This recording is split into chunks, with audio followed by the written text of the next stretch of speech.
Joining us now to discuss is former law clerk to Supreme Court Justice Neil Gorsuch, founder of the Article 3 Project, Mike Davis.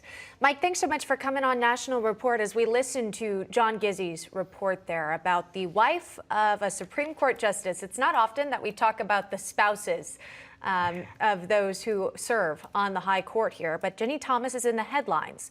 Your thoughts on whether or not she should testify before the committee, and then also if the Justice Thomas should have or possibly excuse himself from future cases if were to come from the committee's findings. So I know Justice Clarence Thomas and Ginni Thomas very well. They're great Americans.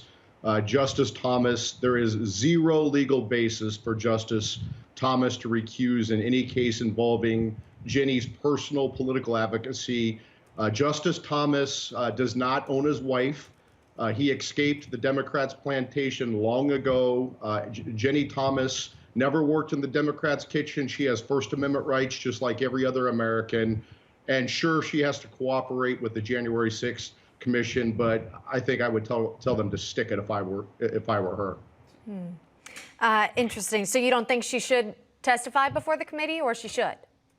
I wouldn't if I were her. It's a witch hunt. It's a partisan charade. They're not trying to get to the truth. There are three categories of people who showed up on January 6th. The first group of people are people who just protested. You can protest. We have a First Amendment right to protest. If people trespassed into the Capitol, they should be charged. And if they were violent, you should be charged more severely. But you can't lump together everyone and call it a so-called insurrection, at the same time let Black Lives Matter and Antifa cause up to $2 billion in damage and kill 12 Americans. So there's a double standard with the Biden Justice Department, with Democrats in Congress. This is nonsense.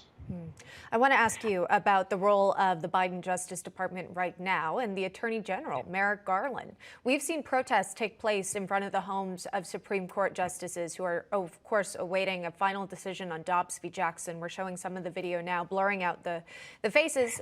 Some of them are minors in the video here. But these folks gathered outside Justice Amy Coney Barrett's home.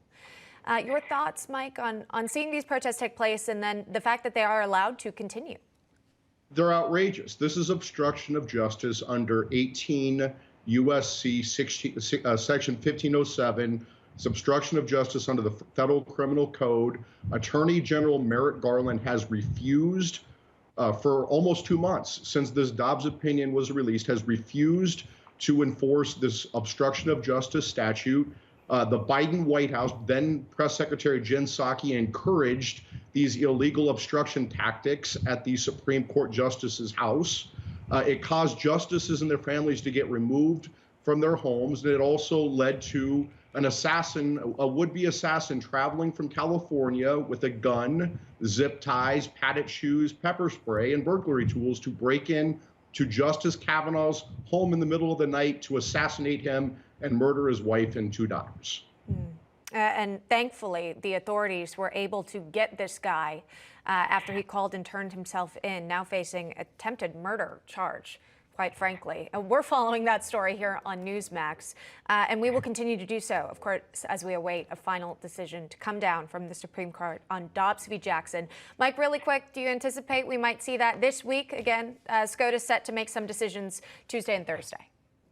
So the court's going to issue rulings tomorrow and Thursday and then next Monday. So the 21st, 23rd, 27th, maybe the 29th. They might add a day, but I would anticipate Dobbs will come out on the last day. All right. And we'll be watching for it. Mike Davis, thanks so much for taking the time this morning, sir. Appreciate the conversation.